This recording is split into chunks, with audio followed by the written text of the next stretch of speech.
Welcome back into the studio, another critique video, and I'm going to jump straight in. Thank you to the member for sending in this reference photo and the drawing. It was a commission that they did. I think it'll be an interesting one for everybody to look at. I've got some tips, techniques in it. I think it'll be a good learning experience, especially for some beginners and novices. So let's take a look straight away. The reference photo. The client wanted the right eye of the dog brightened up a bit. That's fair enough. Put a bit more life in it. It was the drawing was 10.5 inches by 8.5 inches, light grey pastel matte paper. And they used various pastels, pit carbothellos, pan pastels, and they did, with the drawing, they did the gouache black background, which is something I show on my Patreon channel, a technique to help to get nice rich darks. So let's take a look at the drawing. Okay, so a real lovely drawing. The lightening of the eye, that worked very well as well. It does definitely give more life to the drawing for sure. I love the nose also. I'll keep going back and forth to the reference as well. So a real lovely drawing. I'm sure the client was very, very happy with it. So what things could we do for improvement? So let's drag the drawing down, make it a little smaller, around about that size perhaps. Let's take a look at that. So I want to put the reference by the side of it, and we'll make that one a bit smaller too. Now obviously we don't need to try to directly copy exactly the reference photo, but when you're a beginner or novice, you know, you need to be able to get it really close if you can, and then if you want to change it, you know, and you've got the skills, you can do that as well. So let me show you what I think could be improved upon here. Let me make that brush a bit bigger. Okay, so remember I talk a lot about tonal values, lights and darks. I think this is a really good example because all the fur texture is lovely. We've got softness on the body, we've got more detail around the mouth, around the head and the eyes, all the furs going in the right direction. Okay, so detail is not an issue. The nose is really well done, the eyes, as I said, are great. But I feel it's lacking in a three-dimensional appearance to it. Okay, basically the shape and the form. The shape and the form is created by the tonal values. So let me just use what's called the burn tool in Photoshop. Okay, so that basically is just going to darken things when I hold the mouse button down, and obviously I'm not going to be changing colors. But so the color that's already here, that's just going to darken and perhaps go a bit more vibrant. But what I'm really looking to show you is the difference that the tonal values can make. So I'm going to duplicate the layer and let's call it tonal. Okay, so that's the layer I'm going to work on. So we can compare then the original drawing with the bits that I'm doing on top. So I'm seeing, as I look at this, let's look at the darks first. I'm seeing that all this area over here could have been darker. Okay, so I'm just darkening that around here as well. Now this is going to be really crudely done. Okay, the artist could have done it much better than me, but I'm not very good with Photoshop, but I'm okay to show you the ideas of what I'm getting at. Okay, so this is not going to be perfect, but it's going to show you the idea. So all of this darker around here, around the nose area, darker up here between the eyes, definitely over here darker. Okay, around over the top, down by there, and then on the cheek goes a bit darker.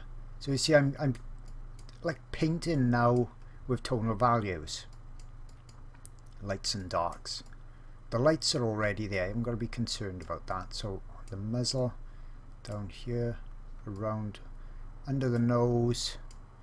Now remember, as artists we can change things as we feel we need to, but let's just try and get it to look more of a shape to it, more three-dimensional.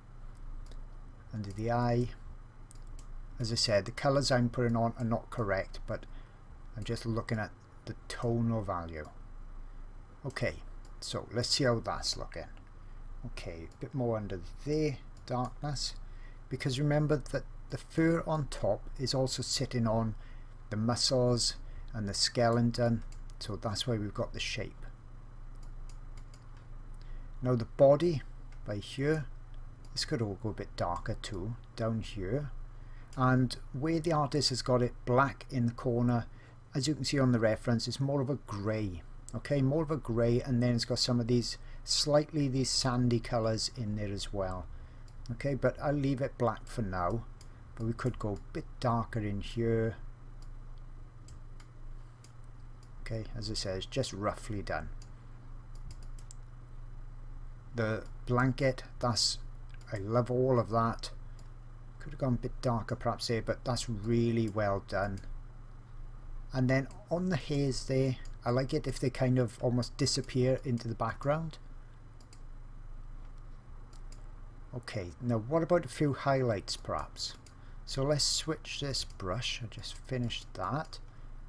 Okay, let's switch that brush now to one called Dodge, and what that will do, that'll lighten areas up. Okay, so if there are any areas we want a bit lighter, so let's make this brush smaller because we're just picking out highlights now. So there, that here, that's really bright actually. I've got another one there, perhaps a couple by there, so that's just picking up the lights. What about, oh, we've got a little bit there. So see, this is creating the shape.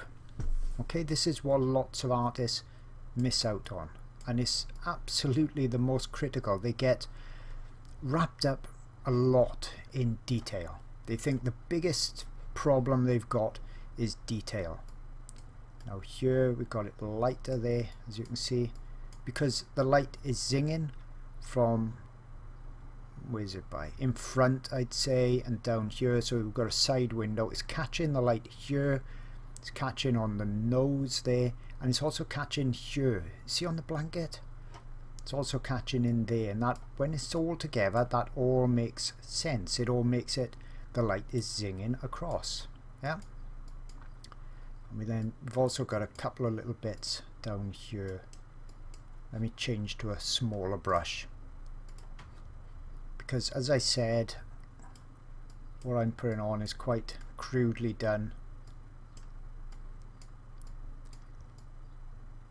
because I'm not a Photoshop expert and I'm only using my mouse. Okay, I'm not using a drawing screen either, because I'm not showing off quality of my techniques or anything. I'm just trying to give you ideas. Down in here we've got a few little lights as well. Okay, especially that one there, I really like that. And then in the eye, I think they could go even brighter. Okay, they'll go even brighter. So if you've got a problem getting brightness there with pastels, don't have anything underneath it. So don't do all of the brown, right, and then try to put the highlight on top. Draw around the highlights. Okay, now with pastels we've got that opportunity to go on top, but if you struggle with that type of thing, draw around where the highlights are going to be, and then you can get a nice clean highlight on top. So I just brightened that, and I'm going to brighten just the edge of the nose, a little bit down in by there. Now the one thing I do like, I like the tip of the blanket as well. So that's a little detail in there. Wouldn't worry about the body.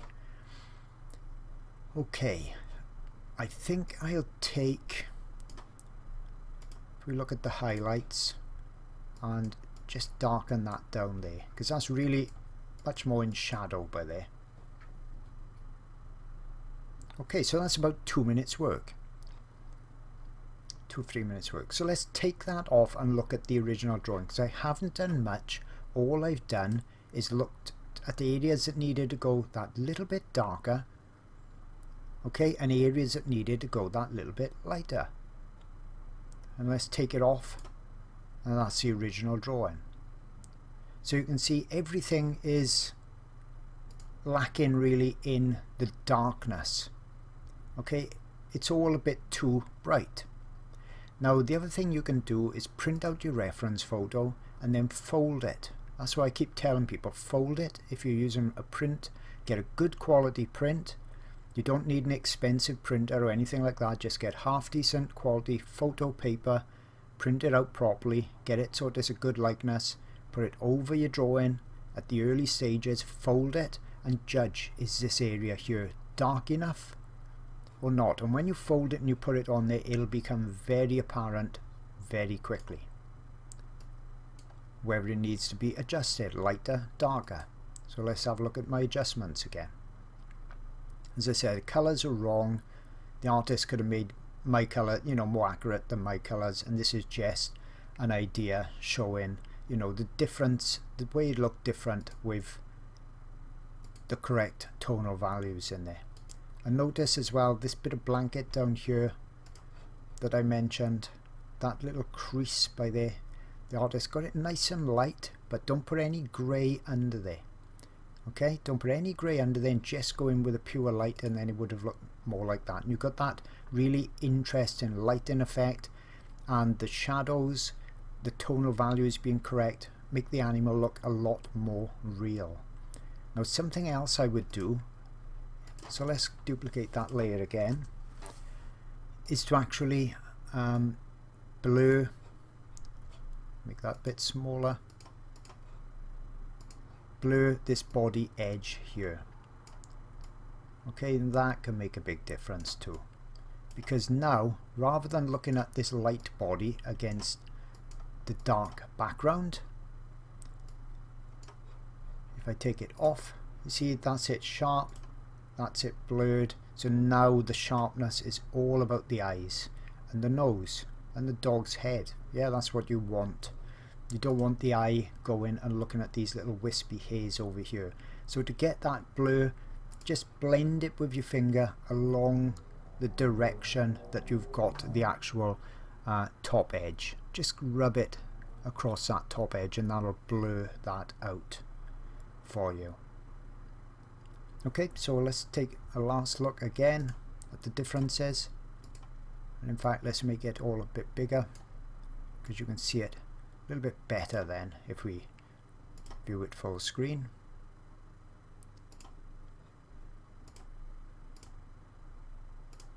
There you go. Okay, so not the greatest reference photo, but certainly one that's very usable. We've got enough detail in there. Look for softness as well. Try to recreate softness. And then if we look at the drawing again and compare it to the reference, you can see it's lacking in shadow areas. More than anything, the shadow areas. Okay, so when we put in the shadow areas, that's where it really starts to come together and look more three-dimensional. So thanks again for sending that in. It's only by you guys sending in your artwork that I get the opportunity to help you with critiques like this. I hope this has helped. If it has, please mention in the comments below, and then if I know they're popular, I can actually do a lot more of them. Thanks again for watching the video, and if you can, join my channel, and I'll see you all again on the next video. Just wanted to quickly mention my Patreon channel for those looking for even more in-depth art instruction. It's packed full of pastel videos, oil videos as well, and those videos are being added to new ones every single month. I have videos for the complete beginner that have never done pastels or oils before with just limited supplies, and I take you from the very first blocking in all the way through to the final detailed drawings and paintings. I've also got some really unusual subjects as well, and in all of my videos I always take you through all the details. You see everything I do, how I create my work. But it's not just for beginners, it's also for novices, and I also show the best artwork that I've ever done as well. And this particular elephant video spans 6 hours, so you know you're going to see tons and tons of details, tips and techniques. And as mentioned, I've got lots of oil videos on there too, so there really is something for everybody, and you get access to hundreds of hours worth of videos for just $4. Now over 1,000 members strong. Hope to see you there soon.